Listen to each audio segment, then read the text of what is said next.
Hi மக்களே, நான் வீட்டில் இருந்து 2 குழந்தைங்கள கூட்டிட்டு தனியாக வந்து இதோட கிட்டத்தட்ட பார்த்திங்கன்னா 3 மாதம் ஆயிடுச்சு. இந்த 3 மாதம் எனக்கு நிறைய அனுபவத்தை கற்றுக் கொடுத்துருக்கு. இதை கண்டிப்பாக நான் உங்கள் எல்லாருக்கிட்டையும் சொல்லணும்.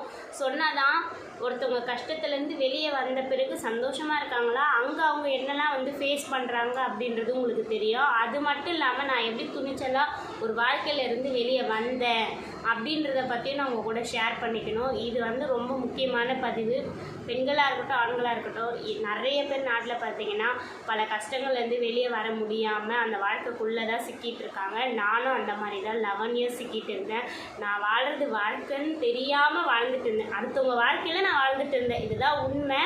இன்னும் ஒரே ஒரு விஷயம் ஃப்ரெண்ட்ஸ், என்னை எல்லோரும் கெட்டவன் திட்டுறீங்க, ஆனால் எனக்கு சப்போர்ட்டுக்கு 40,000 பேர் இப்போ கிட்ட நெருங்கிட்டாங்க. அது எனக்கு ரொம்ப ஹாப்பியாக இருக்குது. ஸோ 40,000 மக்கள் என்னோடய தப்பை ஏற்றுக்கிட்டாங்கன்னு சொல்லக்கூடாது, நான் தப்பை உணர்ந்துட்டேன் அப்படின்றத ஏற்றுக்கிட்டாங்க. அது நான் வந்து ஃபஸ்ட்டு வந்து உங்களுக்கு நன்றி சொல்லிக்கிறேன், சரிங்களா? எதனால் அப்படி பார்த்தீங்கன்னா, எல்லார் வீட்லேயும் கண்ணை மூடி யோசிச்சு பாருங்கள், ஏதாவது சின்னதாக மனசில் கலங்கப்படுற அளவுக்காவது நம்ம வந்து தப்பு செஞ்சுருக்கோம். அதுக்காக எல்லாரையும் நான் குறை சொல்லலை. என்ன குறை சொல்கிறவங்களுக்கான பதில் இது, சரிங்களா? நாட்டில் வந்து வீட்டுக்கு தெரியாமல் 10 கொண்டாட்டி கூட வச்சுட்டு வாழ்கிறாங்க ஃப்ரெண்ட்ஸ். அவங்களாம் நான் 10 கொண்டாட்டி வச்சுருக்கேன் அப்படின்னு வெளியே சொல்கிறது இல்லை. பட் அவங்களாம் பெரிய பெரிய இடத்துல இருப்பாங்க. அவங்க கூட நம்ம போய் செல்ஃபிலாம் எடுத்துப்போம் அவங்கள பார்த்தனா. ஆனால் ஒரு பொண்ணு உண்மையை சொல்லி இப்படி தான் அக்கா புருஷனை கல்யாணம் பண்ணேன், அதை நான் இன்றைக்கும் பெருமைன்னு சத்தியமாக சொல்லலை. அது வந்து ஒரு கேவலமான குப்பை வாழ்க்கையில் தான் நான் வாழ்ந்திருக்கேன். அதுக்கான தண்டனையை இன்றைக்கி நான் அனுபவிச்சுட்டு இருக்கேன். நான் ஒருத்தவங்க லைஃப்குள்ளே போனேன், அங்கே போயிட்டு அதான் சொல்கிறேன் பார்த்தீங்களா, நம்ம தப்பான வாழ்க்கையில் வாழ்ந்துட்டுருக்கோம் தெரியாமல் வாழ்ந்த வாழ்க்கை. அதுதான் நான் என்னால் வந்து என்றைக்குமே நான் சொல்லுவேன். அதுலேருந்து நான் வெளியே வர்றதுக்கு இவ்வளோ நாள் ஆச்சு பார்த்தீங்களா.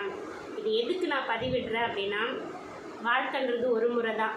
நமக்கு வர கஷ்டத்தில் நம்ம அந்த கஷ்டத்துலேயே உட்காந்துட்டு இருக்கக்கூடாது, அதை விட்டு வெளியே வரணும். எப்பயுமே கனவோடு யோசிச்சுக்கிட்டு யோசிச்சுட்டே இருந்தோம்னா நடக்காது. அதை யார் ஒருத்தர் வெளியே போய் முயற்சி பண்ணுறாங்களோ அதுதான் வந்து சக்ஸஸ் ஆகும்.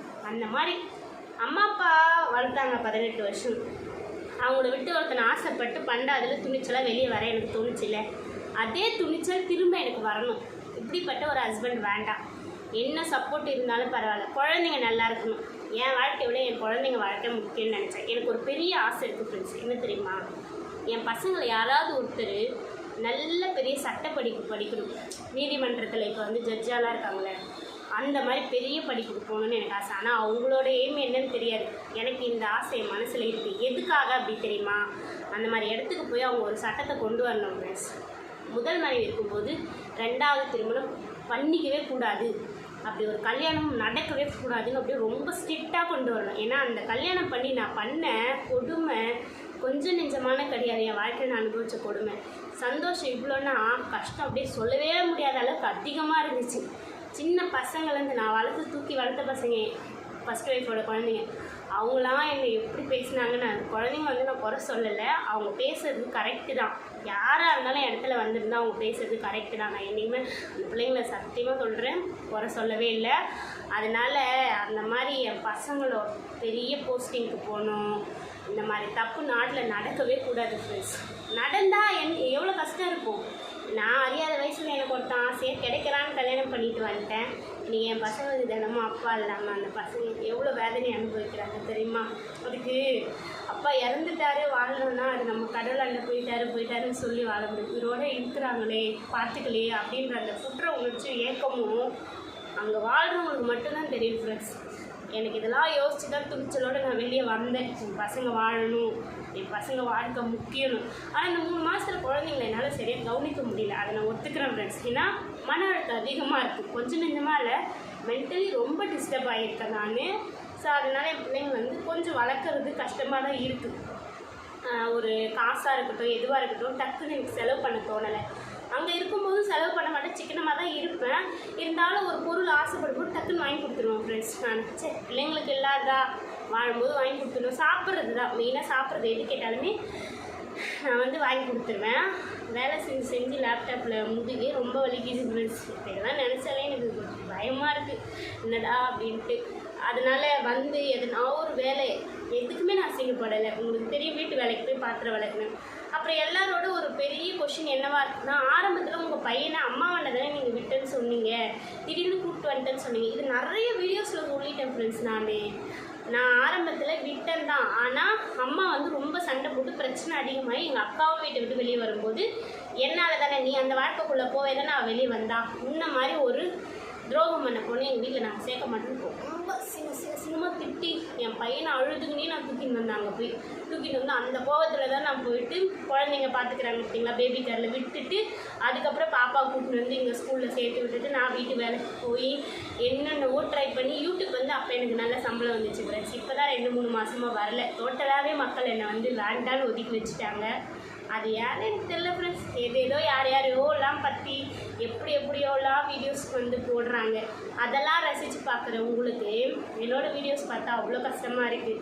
நான் என்னோட சொந்த கதையை மட்டும்தான் நான் பேசிகிட்ருக்கேன். சரிங்களா? சுமதியை பற்றி பேசுறதுக்கு எனக்கு திட்டினீங்க.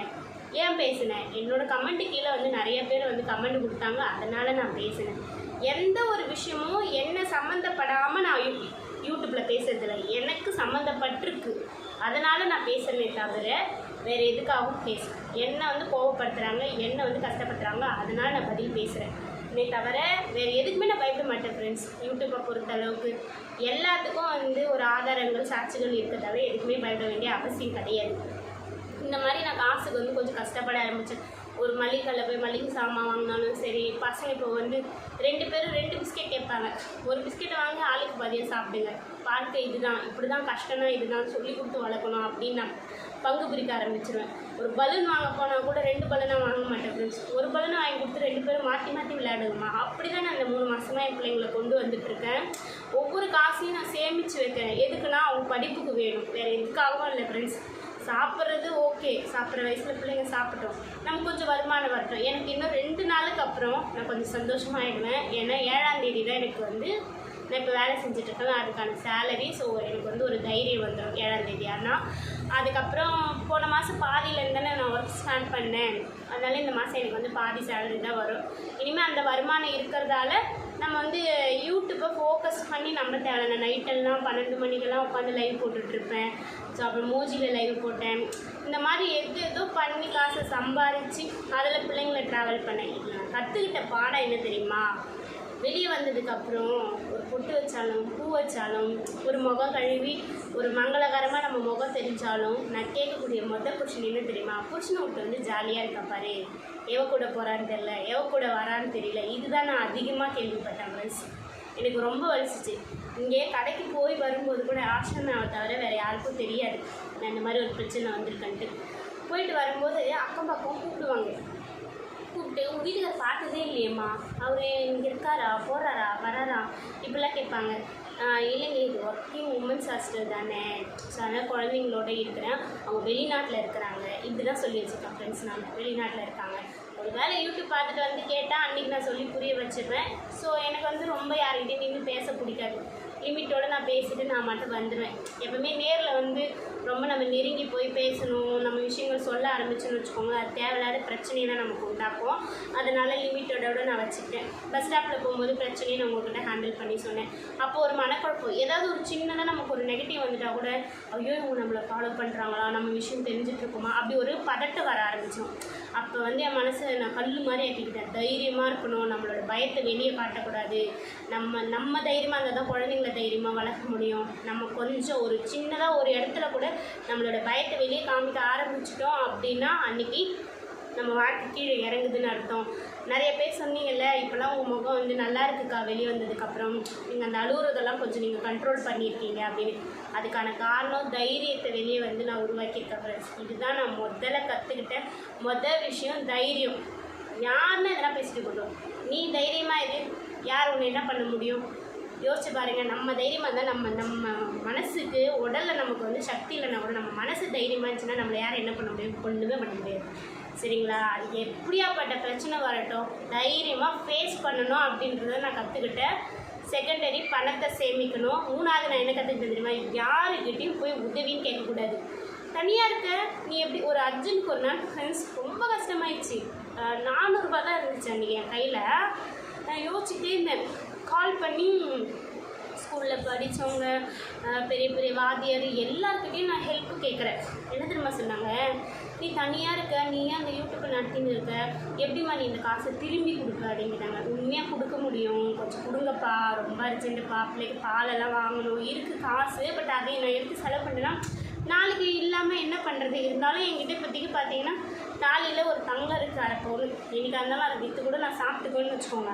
ஆனால் அப்படி கேட்டேன் ஃப்ரெண்ட்ஸ், ரொம்ப கஷ்டமாக இருக்குன்னு அன்றைக்கி கேட்டப்போ அந்த மாதிரி பேசினாங்க. அதுக்கப்புறம் ஸ்கூல் பெஸ்ட் ஃப்ரெண்ட்ஸ் தானே ஆல்ரெடி எனக்கு சப்போர்ட் கொடுத்தாங்க. அவங்களுக்கு கால் பண்ணி நான் கேட்டு வாங்கி, ஒரு வாட்டி நம்ம ஹெல்ப் கேட்கும்போது நல்லா தான் பேசுவாங்க, ரெண்டாவது வாட்டி கேட்கும்போது நல்லா தான் பேசுவாங்க, மூணாவது வாட்டி கேட்கும்போது என்ன தெரியுமா நடக்கும், ஃபோன் நாட் ரீச்சபிள் இருக்கும், இல்லை சுவிட்ச் ஆஃப் இருக்கும். அப்போ நான் புரிஞ்சுக்கிட்டேன், உதவின்னு இனிமேல் கேட்கக்கூடாது, நம்மக்கிட்ட 4 பேர் உதவி கேட்குற மாதிரி நம்ம மாறணும், நம்ம நிலைமையை மாற்றணும் அப்படின்னு சொல்லி நான் புரிஞ்சுக்கிட்டேன். இதுதான் ஃப்ரெண்ட்ஸ் உண்மை. கஷ்டத்தில் கூட வந்து யாருமே நிற்க மாட்டாங்க. நமக்கு நம்ம தான், நம்மளை நம்புங்க, நம்மளால் முடியும்னு நினைங்க, அவ்வளோதான். எல்லாருமே முயற்சி பண்ணி தான் மேலே வந்திருப்பாங்க. அது என்ன தொழில், என்ன வேலையாக இருக்கட்டும், தைரியமாக செஞ்சு முன்னேறணும். இதை தான் நான் கற்றுக்கிட்டேன். இன்னும் நிறையா இருக்குது ஃப்ரெண்ட்ஸ், அதை நான் வந்து நெக்ஸ்ட் வீடியோவில் உங்கள் கூட ஷேர் பண்ணுறேன்.